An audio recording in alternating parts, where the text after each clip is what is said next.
Welcome to Environmental Law course, dear learner and viewer. Today we are going to discuss the hazardous regulation of the hazardous substances and process in India. You may rightly recall that during the last lecture we have discussed on the international aspect of international regulation of the hazardous waste, and we have pulled out all the important international legal framework pertaining to the hazardous waste, and we are of the view that out of a variety of and diversified coverage of the international regulation in relation to the hazardous waste, what needs to be remembered is the BRS syndrome, and that is a kind of a triangle which has been created, and that contains about the Basel Convention, the Rotterdam Convention, and the Stockholm Convention, which tries to forge a very effective legal strategy and mechanism along with the Sustainable Development Goal and the triple compliance and obligation of conference and parties approach in regard to the control and regulation of the hazardous waste. We have also seen the definition of the hazardous waste and its environmental implication. Now we are going to discuss that how these international law have permeated into the domestic jurisdiction in India and have tried to regulate the hazardous substances and processes in India. In this respect, we are trying to see that in strict compliance of the Basel Convention 1989, India enacted hazardous waste management and handling rule number 1. It also framed manufacture, storage and import of hazardous chemical rule 1989. It also tried to codify manufacture, use, import, export and storage of the hazardous microorganism, genetically engineered organism and cell rule of 1989. The coverage and content of the framing of the three fundamental and comprehensive rule in 1989 itself speaks volumes of India's intention to look at to give effect to the letter and spirit of the Basel Convention, because India took no time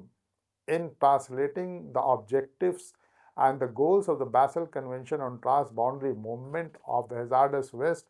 And in the same year, India has come out with a detailed coverage of the rule making exercise, not only in regard to management and handling, but equally it is very conscious of the fact of the manufacture, storage, import and hazardous chemical, and it also tried to look very critically regarding the use, import, export and storage of the hazardous microorganism, genetically engineered organism and cell rule 1989. Thus we see that despite the fact that India ratified Basel Convention after 3 years, but its waste management policies happens to be in order and in line and in conformity and in compliance of the Basel Convention. Vis-a-vis, it also tried to apply the protocol on liability and compensation for damages resulting from the transboundary movement of the hazardous waste and their disposal in 1999.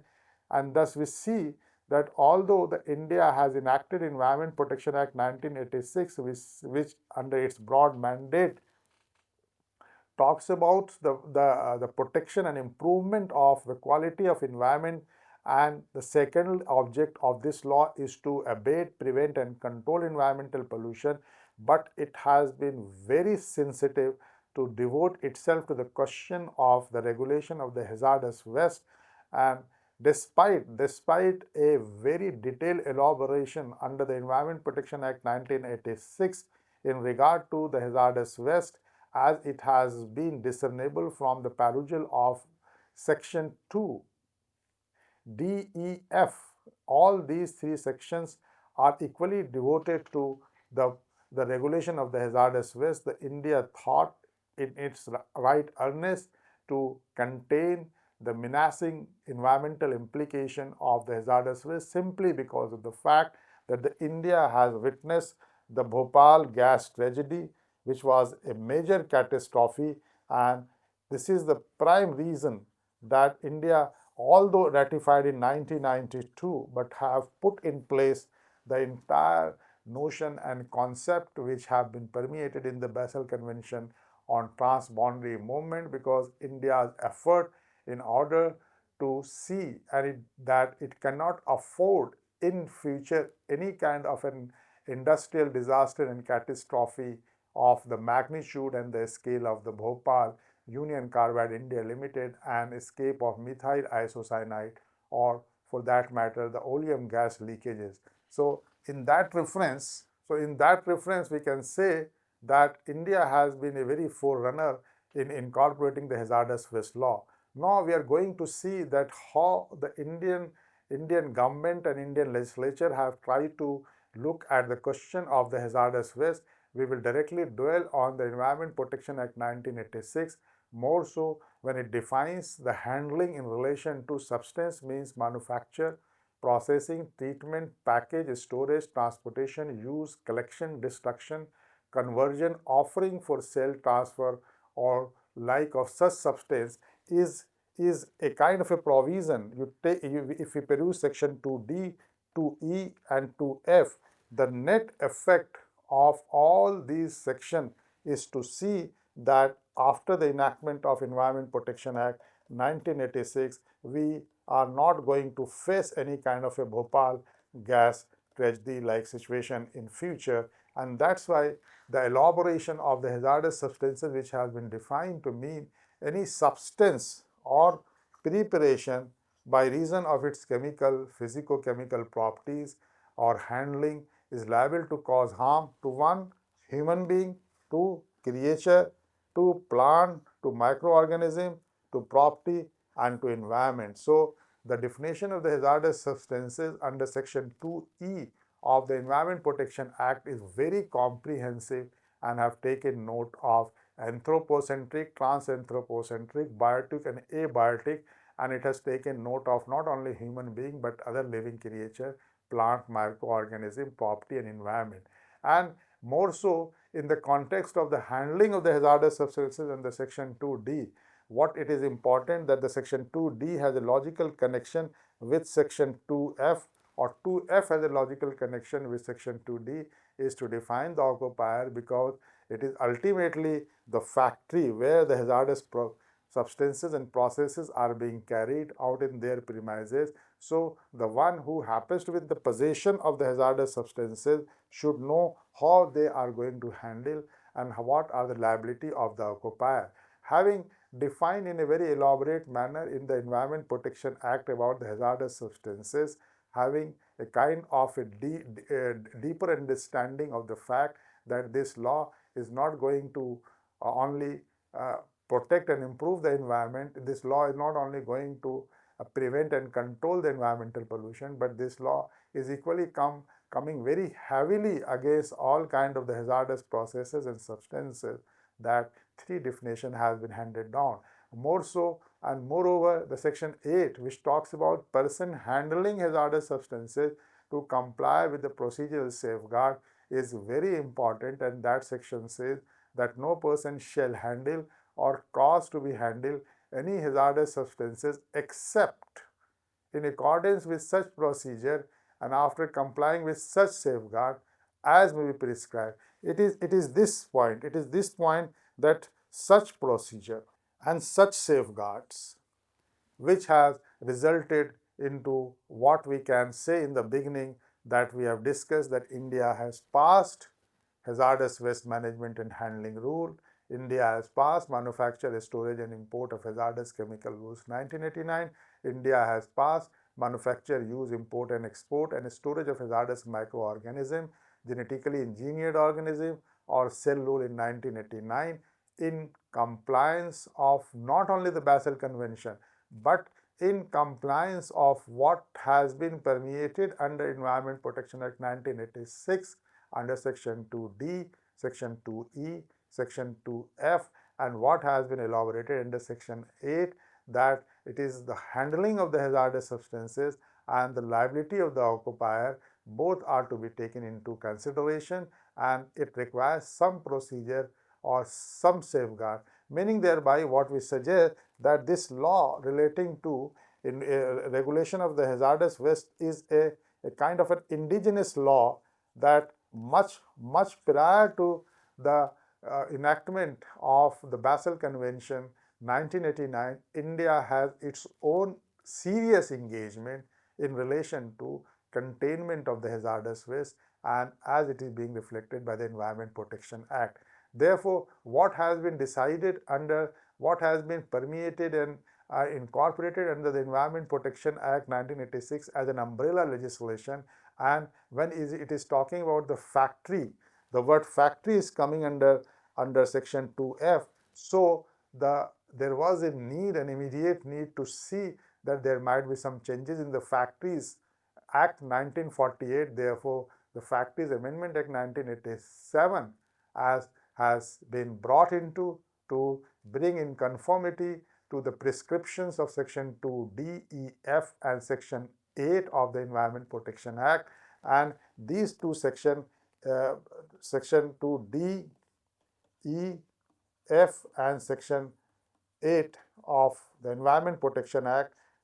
it is in this context that the Factories Amendment Act 1986 7 was considered to be a sine qua non, and there was a sense of urgency and emergency. Why the emergency? Again, the same, the Bhopal-like situation should not occur, and there should be strict compliance of the procedure, and the safeguards are to be taken into. And that's why we see the Factories Amendment Act 1987 from that perspective. As the Environment Protection Act defines section 2E, the hazardous substances, then the Factories Act defines hazardous processes under section 2B by its amendment in 1987.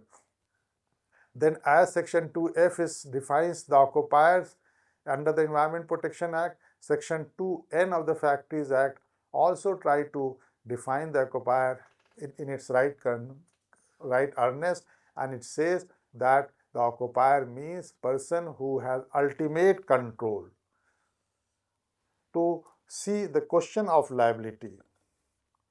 One who has ultimate control over the affairs of the factory include firms, association, company and the government. As there we have perused section 8, which talks about person handling hazardous substances to comply with the procedural safeguard while handling the hazardous substances. So the word which are appearing here is the procedural safeguards, and then they have to comply the procedural safeguard, and that procedural safeguard can only be augured and to be carried forward under section 7B, which talks about general duties of manufacturers regarding hazardous processes for a safe and as well as the health of the worker. Both have been taken into consideration under section 7B. Likewise, we see that the section 7, which talks about the inspection, then section 7 creates a special duties of the occupier in relation to health, safety and welfare of the worker, maintenance of the plant, safety of the health, safe handling and storage and transport of the hazardous waste. It also talks about instruction, training and supervision of the health and safety. It talks about maintenance of means of access and egress for safety. That means it should go to have ergonomics principle to be safeguarded in relation to the management of the hazardous waste, and the specific liability has been given, a specific responsibility has been given under section B, which talks about duties of manufacturer as regard to manufacture and import, and it talks about not only the health of worker, but also it talks about some periodic assessment of the worker who are exposed to hazardous waste. And in that reference, the role and responsibility of the occupier, which has been discussed under section 2F and 2N of the Factories Act, is being further carried out under section 41C, which casts a specific responsibility on the occupier of the hazardous processes in relation to maintenance of up-to-date health records, handling the hazardous processes, appointment of safety expert within the factory for protecting the worker, periodical examination of every worker handling. So it is a kind of an in situ and ex situ arrangement of the roles and responsibility of the occupier under the Factories Act 1948 is one, and the role of the occupier under the Factories Amendment Act 1987 takes into account one, the ergonomic principle, one, in situ and ex situ conservation and protection of the worker as well as the person involved and living in the vicinity of the industry. Thus, we see that the provision which has been related to hazardous processes as hazardous processes has been defined under section 2CB. So, a logical extension of this is chapter 4th A of the Factories Act, and chapter 4th A of the Factories Act begins with section 41 and it goes to section 41H. So, we require that what is the hazardous processes and how the handling is to be done and how there should be safety provision relating to the hazardous processes, then right from the constitution of site appraisal committee, then compulsory disclosure of information, a specific responsibility of the occupier, power of the central government to appoint an inquiry committee into any kind of the accident and unforeseen accident likely to happen, and adoption of emergency measures and standards, permissible limit of exposure of chemical and toxic substances, and worker occupier participation in hazardous substances, processes, management and safety, and right of the workers to warn about the imminent danger. This is a cluster of the provision which has been engrafted into the Factories Act, which gives the idea that how what has been permeated into the Environment Protection Act has been carried forward. Not only this, the Factories Act has also cast some kind of a liability and on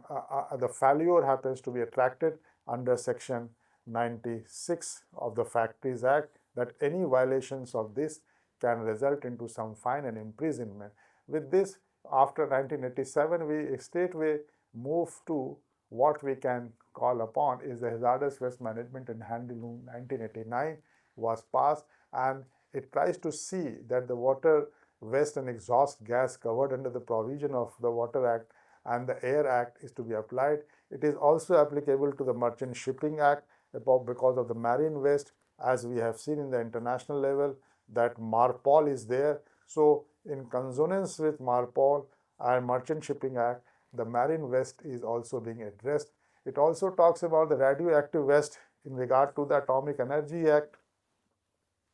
It also incorporates the biomedical waste, which is in consonance with this rule of biomedical waste rule. It also talks about the solid waste, which is in consonance with the solid waste management rule 2000. It also talked about the lead acid battery, which has been covered under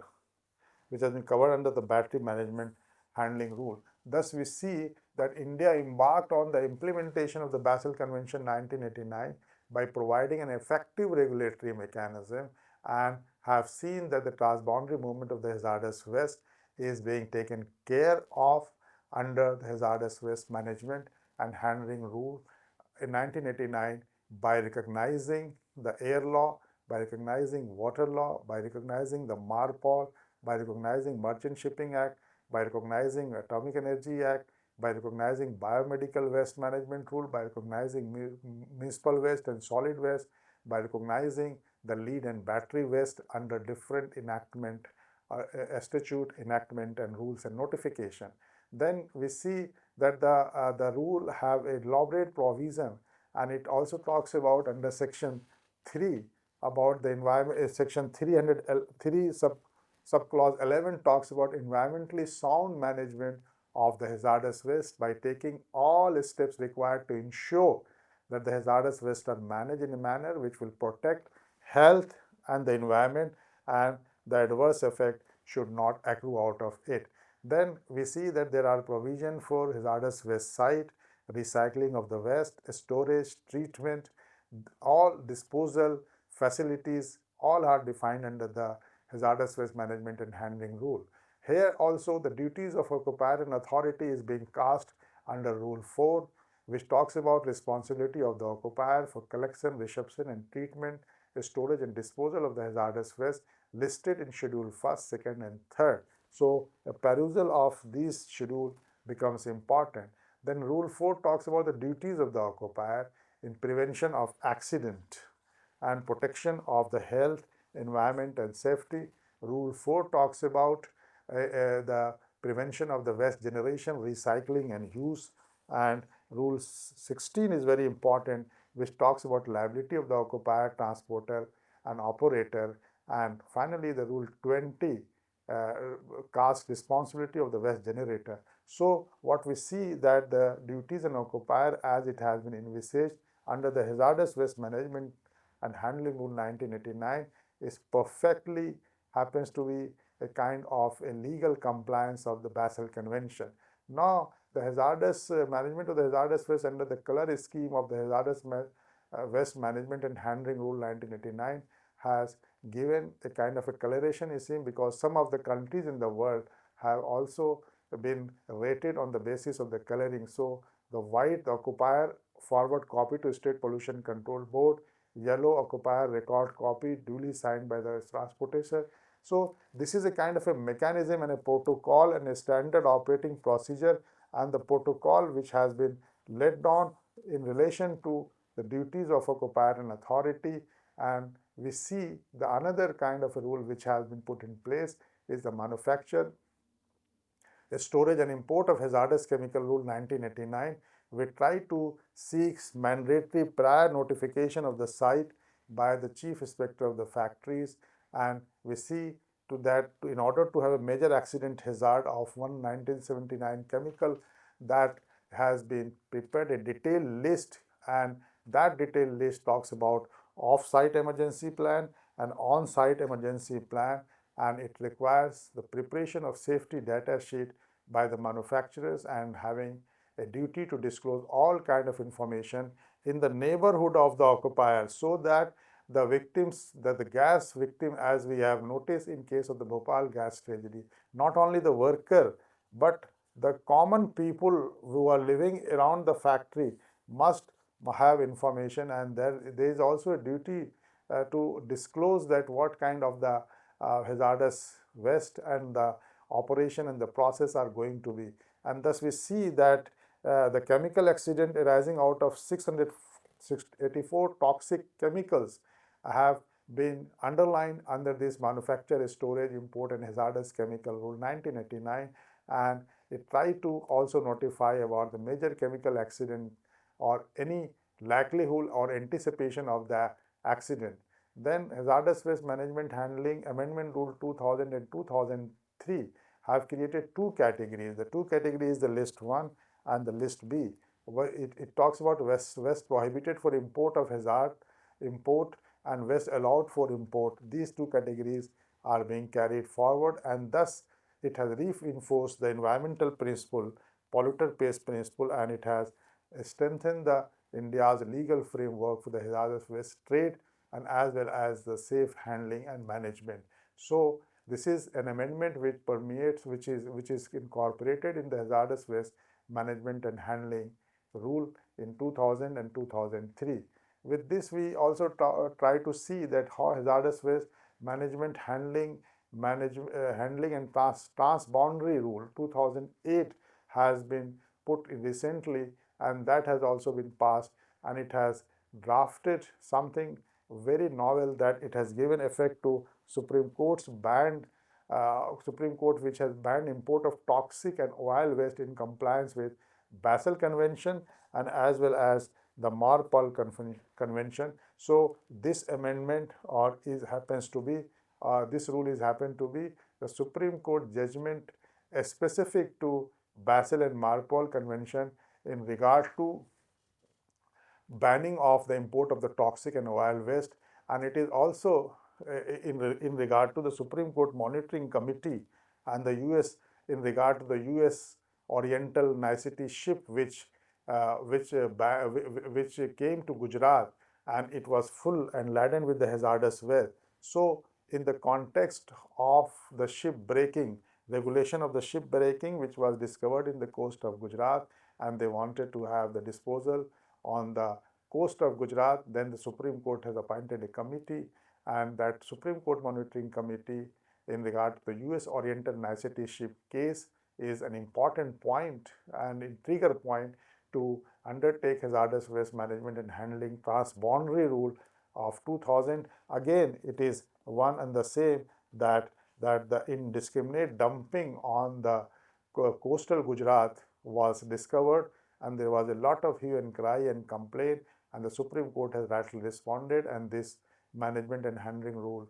a transboundary rule, was passed in 2008. Thus, we see that hazardous and other waste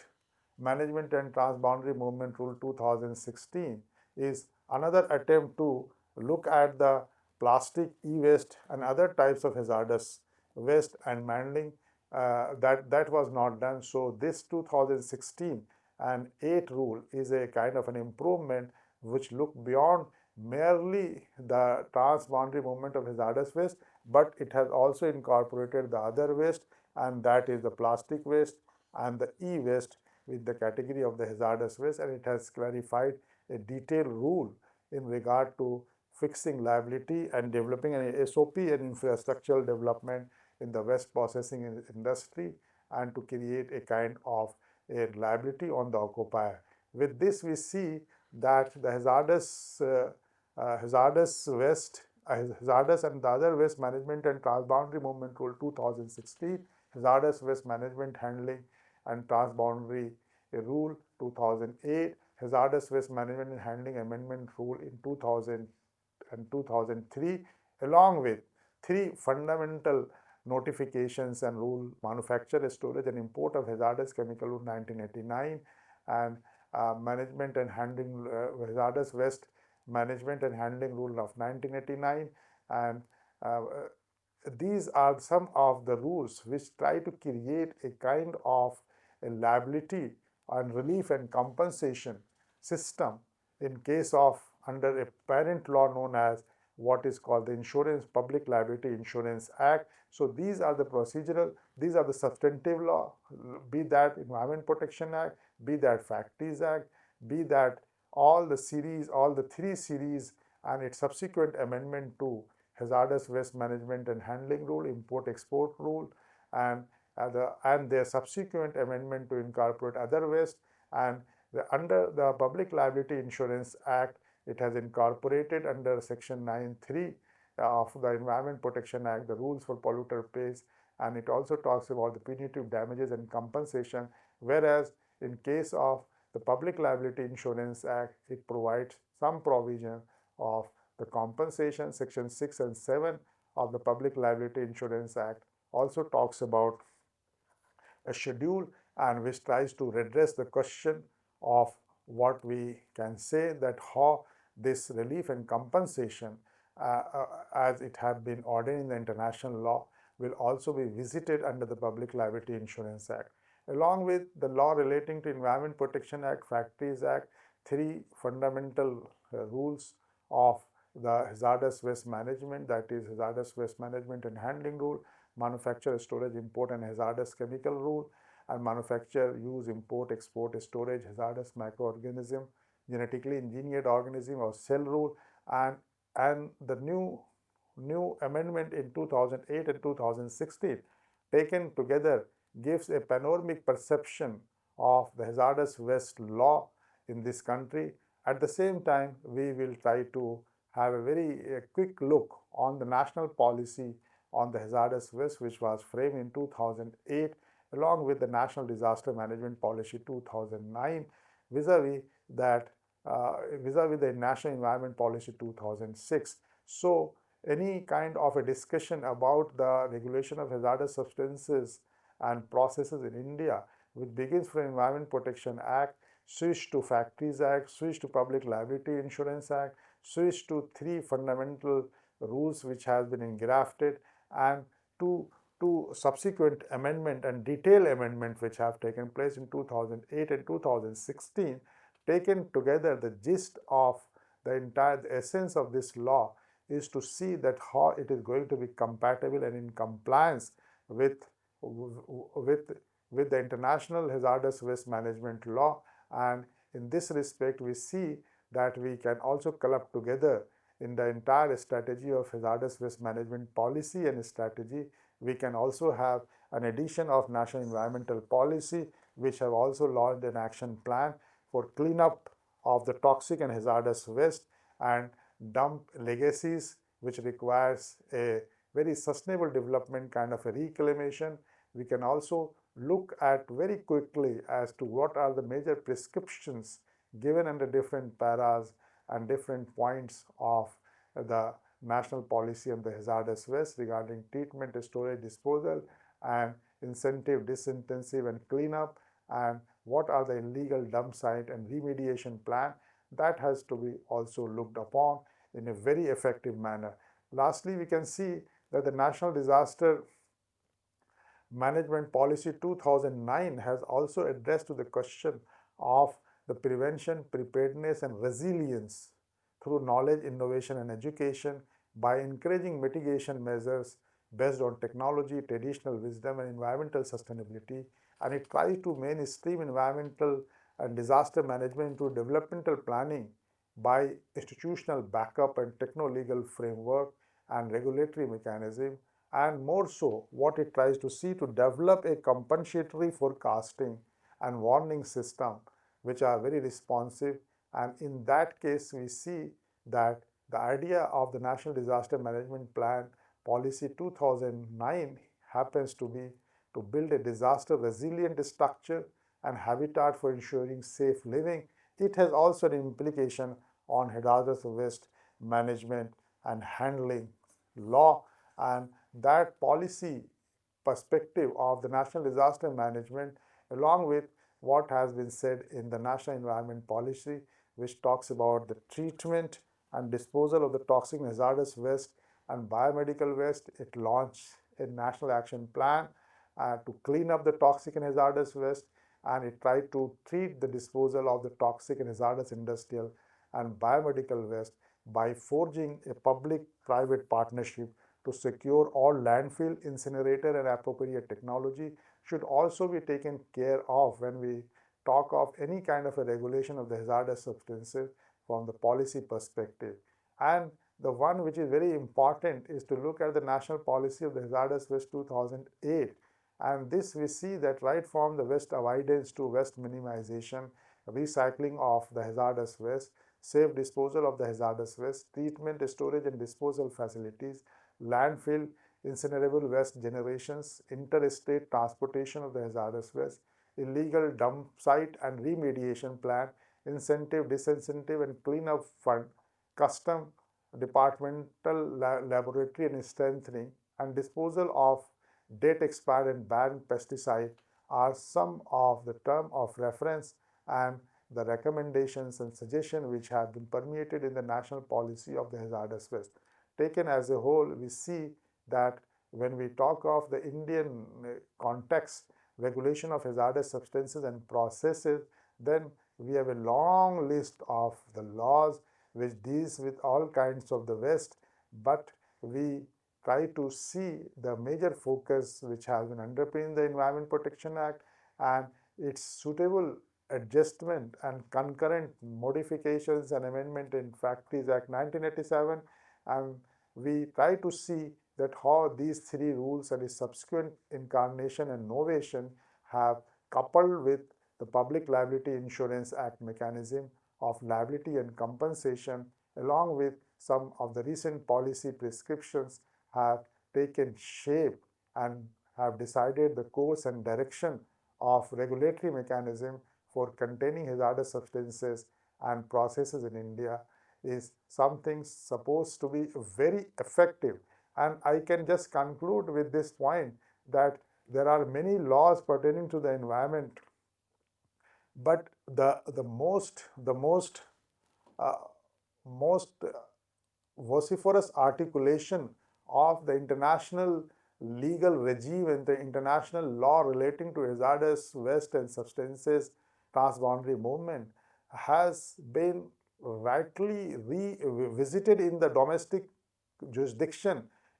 It appears to be, in my humble opinion, is the hazardous substances and process law, which we see that the Indian law and as well as the international law both appears to be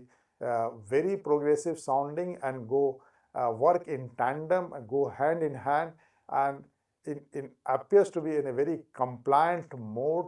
and happens to have fully incorporated all international legal ethos and norms in the domestic jurisdiction. With this, I thank and I wish you a happy learning.